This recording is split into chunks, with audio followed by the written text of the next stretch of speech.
Hello प्यारे दोस्तों, आप सभी लोगों का स्वागत है हमारे यूट्यूब प्लेटफॉर्म पर। तो जैसा कि हमारा चल रहा है cell division chapter. Cell division में हम लोगों ने पढ़ लिया सेल डिवीजन की परिभाषा। सेल डिवीजन कितने प्रकार के होते हैं? सेल डिवीजन दो प्रकार का होता है, mitosis division and meiosis division. तो हम लोगों ने माइटोसिस डिवीजन को कंप्लीट कर लिया है। जो नहीं देखे ये सब वीडियो, जाकर प्लेलिस्ट में जूलॉजी नाम से बनी है प्लेलिस्ट, वहां से जाकर देख लीजिए। आज हम लोग पढ़ने वाले हैं मियोसिस डिवीजन। तो मियोसिस डिवीजन को देख लीजिए। मियोसिस डिवीजन को कहते हैं अर्धसूत्री विभाजन हिंदी में। इसकी परिभाषा देख लीजिए। One diploid cell produce four, ये फोर है और नहीं है, four haploid cell is called meiosis division. तो इसका ये तो इंग्लिश में परिभाषा, हिंदी में बता दें। दो सेल से चार सेलों का निर्माण होना अर्धसूत्री विभाजन कहलाता है।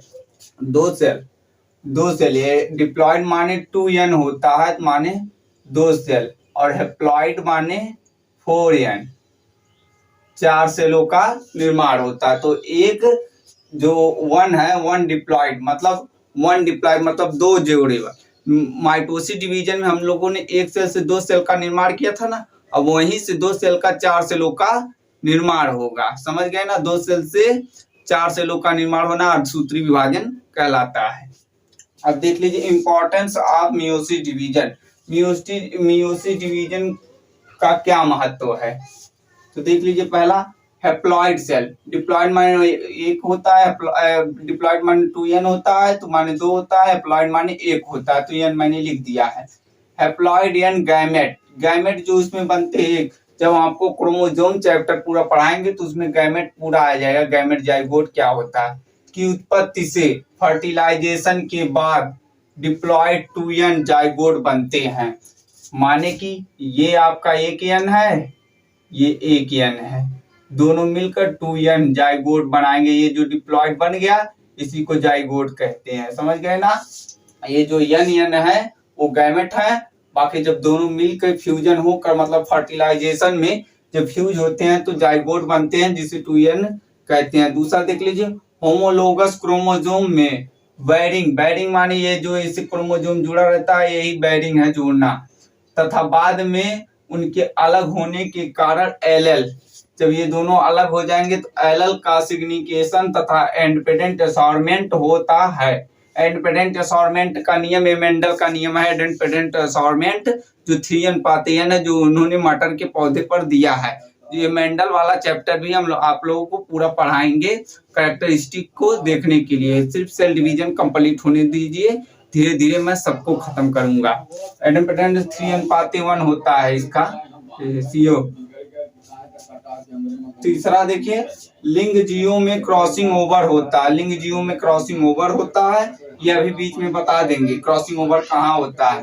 चौथा, सेग्रीगेशन और इंडिपेंडेंट असॉर्टमेंट गैमेट, वही है जो उसमें। अब स्टेज ऑफ मियोसिस डिवीजन,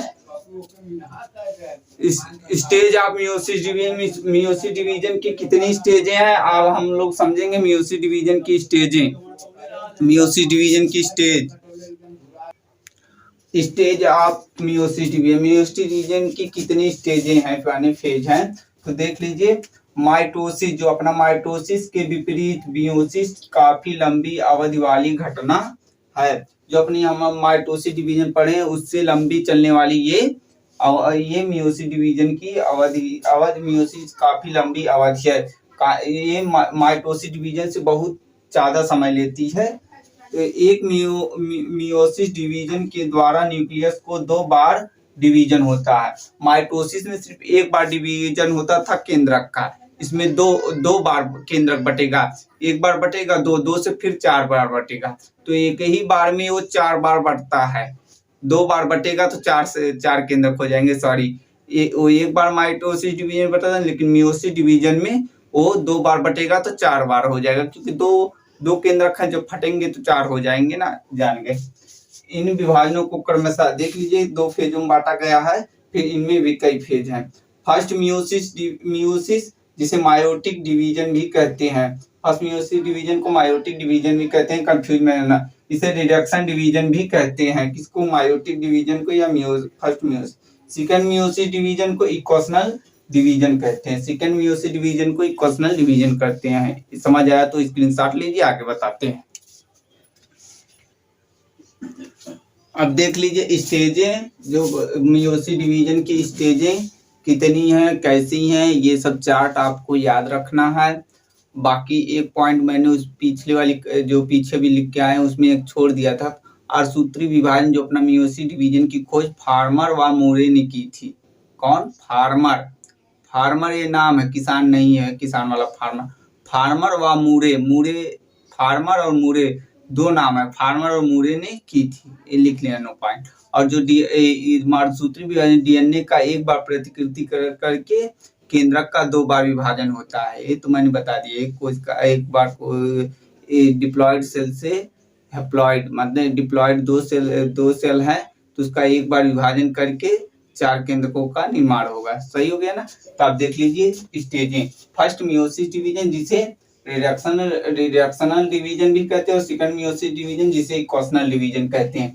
ये दोनों जो डिवीजन है सेकंड और फर्स्ट मियोसिस डिवीजन काइनेसिस के अंतर्गत आते हैं और साइटोकाइनेसिस अपना नीचे है। तो देख लीजिए first meiosis division interphase first. Interphase first, इसमें जो इंटरफेज फर्स्ट है और उसमें जो माइटोसिस डिवीजन का इंटरफेज है, ये दोनों सेम ही चलते हैं। प्रोफेज देखिए, प्रोफेज भी है थोड़ा, ये लंबा अवधि वाला चलने वाला समय इसमें है। लिप्टोटीन, इसमें 5 भाग है, लिप्टोटीन, जाइगोटीन, पेचेटीन, डिप्लोटीन और डिकाइनेसिस। लिप्टोटीन, जाइगोटीन, पेचेटीन, डिप्लोटीन और डिकाइनेसिस, ये सबको याद रखना। फिर थर्ड वाला देखिए मेटाफेज फर्स्ट और एनाफेज फर्स्ट और टेलोफेज फर्स्ट। इसके बाद आ जाता है अपना second meiosis division. Second meiosis division में आपको prophase second, metaphase second, anaphase second और टेलोफेज सेकेंड। इसके बाद साइटोकाइनेसिस में 2 केंद्रक 4 केंद्रकों में विभाजित हो जाते हैं। ये चार्ट आपको याद रखना, समझ में आया तो स्क्रीनशॉट लीजिए, इसके बारे में लिखाते हैं। फिर अब देख लीजिए अपना कैरियोकाइनेसिस, जो फर्स्ट मियोसिस डिवीजन है उसके में पहला भाग इंटरफेज। इंटरफेज मैं सोचा बता देता हूँ, जो नहीं पढ़े होंगे बच्चे वो यहीं पर देख लीजिए, माइटोसिस डिवीजन को छोड़ दे। तो देख लीजिए इंटरफेज फर्स्ट डिवीजन, तो इसमें पहला है मियोसिस शुरू होने के पहले माइटोसिस के ही समान सेल्स इंटरफेज में रहती है। मियोसिस अपना शुरू होने से पहले माइटोसिस के समान इंटरफेज सेल रहती है। इस इंटरफेज को प्रीमायोटिक इंटरफेज भी कहते हैं, ये आपको याद रखना। प्रीमायोटिक इंटरफेज किसे कहते हैं तो लिख देना, मियोसिस डिवीजन के इंटरफेज फर्स्ट को कहते हैं, या ऑप्शन में दिया रहेगा इंटरफेज फर्स्ट। इस फेज में संश्लेषित पदार्थों के कारण ही कोशिकाएं मियोसिस में प्रवेश करती हैं। जो अपना इंटरफेज है फर्स्ट, इस फेज में संश्लेषित पदार्थों के कारण, जो अपना संश्लेषित पदार्थ होता है, जो इसमें सेल साइकिल चलती है, संश्लेषित पदार्थ अपना किसमें होता है, तो यस फेज में होता के कारण ही कोशिकाएं मियोसिस में प्रवेश करती हैं। इसमें इस अवस्था में क्रोमोसोम उनके ढीले गोले के समान उपस्थित होता है, जो परंतु आकुंडलित होने के कारण स्पष्ट रूप से दिखाई नहीं देता, इसलिए इसमें सूक्ष्मदर्शी से देखा नहीं जा सकता। केंद्र का उपस्थित होते हैं। ये इंटरफेज का मैंने बना दिया है। सेल देख लीजिए, ये सेल वाल है, ये न्यूक्लियस है अपना, और ये जो उठा हुआ भाग है न्यूक्लियर इनवेलप है, कवर है उसका, और ये अपना न्यूक्लियोलस है, और ये अपना केंद्र का द्रव्य है। स्क्रीनशॉट लीजिए, आगे बताते हैं। अब देख लीजिए कैरियोकाइनेसिस सेल डिवीजन में फर्स्ट डिवीजन प्रोफेज फर्स्ट को, ये बहुत इंपॉर्टेंट आपको, प्रोफेज फर्स्ट सबसे लंबी अवस्था इसमें चलने वाली है, माइटोसिस से भी ज्यादा इसमें लंबी अवस्था चलती है, तो ये सबसे ज्यादा इंपॉर्टेंट आपके लिए है। तो देख लीजिए, यह अवस्था प्रोफेज फर्स्ट डिवीजन, यह अवस्था मियोसिस की सबसे लंबी अवस्था होती है। तो मियोसिस की सबसे लंबी अवस्था तो प्रोफेज फर्स्ट है। यह माइटोसिस की प्रोफेज से कई गुना लंबी होती है। जो माइटोसिस की प्रोफेज अवस्था चलती है माइटोसिस में, उससे भी कई गुना लंबी ये होती है। प्रोफेज फर्स्ट की 5 अवस्थाएं होती हैं। 5 अवस्थाओं को मैंने एक ही बार में चित्र बना दिया है। अब जब लिखाएंगे इनको तो इनके नीचे मैं चित्र नहीं बनाऊंगा, तो यही आप लोग देख लीजिए।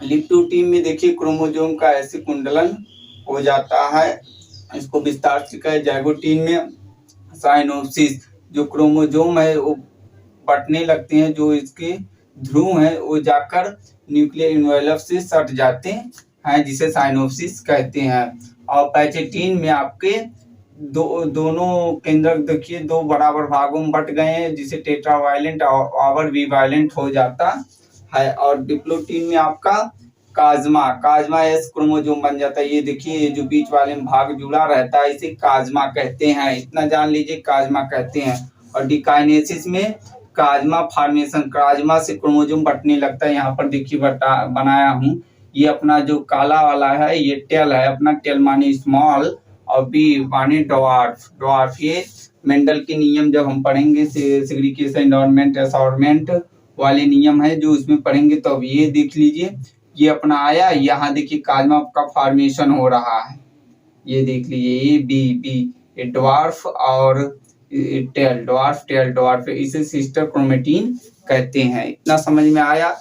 नहीं समझ में आएगा तो स्क्रीनशॉट लीजिए, अभी आगे पूरा समझ में आएगा जो लिखाएंगे। अब देख लीजिए अपना लिप्टोटीन अवस्था जो है, लिप्टोटीन, जाइगोटीन, पैचेटीन और डिप्लोटीन, डिकाइनेसिस, ये पांचों आपके लिए बहुत इंपॉर्टेंट है। लिप्टोटीन सबका चित्र मैंने पीछे बना दिया ना, अब उसके अंदाज से मैं पढ़ाऊंगा, आप वहां पर इमेजिन करके देखते रहना, अगर चित्र बना लिए हो तो देखते रहिए।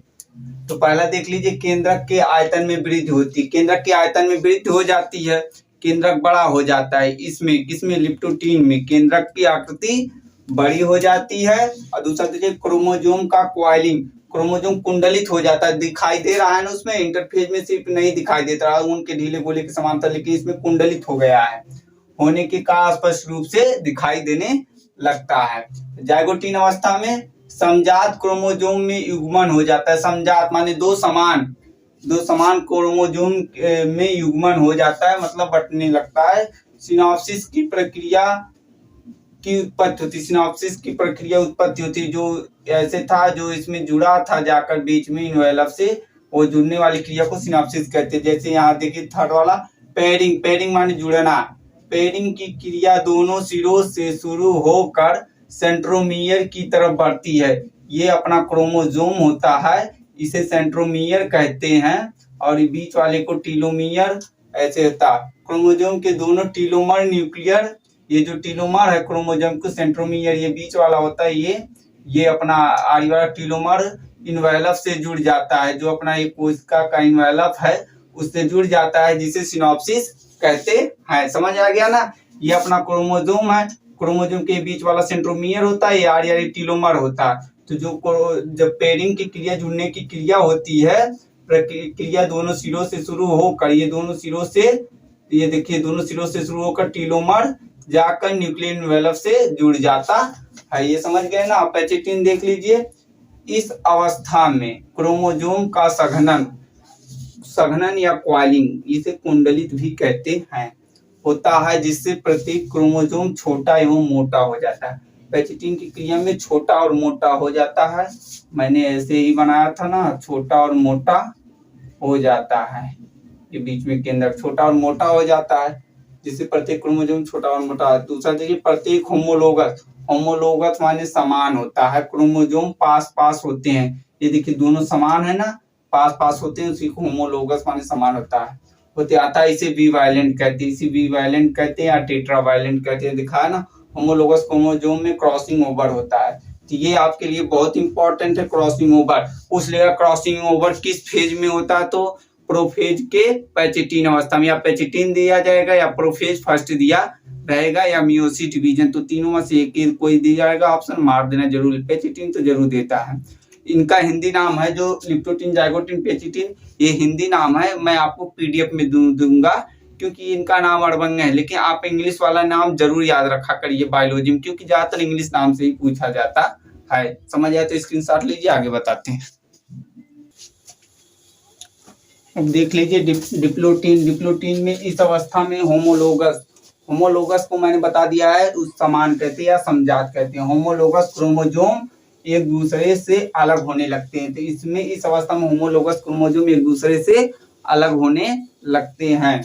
और देख लीजिए दूसरा, अलग हो रहे क्रोमोजोम अलग हो रहे क्रोमोसोम कई बिंदु पर एक दूसरे से जुड़े हुए दिखाई देते हैं, इस बिंदु को काजमा कहते हैं। वही बताया था ना, जो कई जगह पर एक दूसरे से जुड़े हुए प्रतीत होते हैं, ऐसे ही ऐसे ऐसे रहता है, तो जो ये बीच वाला होता है इसी को काजमा कहते हैं, इसी को काजमा कहते हैं, इसी को काजमा कहते हैं। और डिकाइनेसिस में देख लीजिए, काजमा का पूरी तरह एक दूसरे से अलग हो चुका होता है। तो डिकाइनेसिस में काजमा पूरी तरह से अलग हो चुका रहता है, ऐसे रहता है, ऐसे बना रहता है, कहीं भी कटा नहीं रहेगा, अलग हो चुका होता है। क्रोमोसोम और अधिक कॉइलेड या अनकॉइलेड, कुंडलित या कुंडलित हो जाते हैं, मतलब कुंडलित भी रहता है, अनकुंडलित भी रहता है। बी वायलेंट पूरी तरह से फैल जाती है, जो बी वायलेंट अपना रहता है ये वाला, ये पूरी तरह से फैल जाती है सेल में।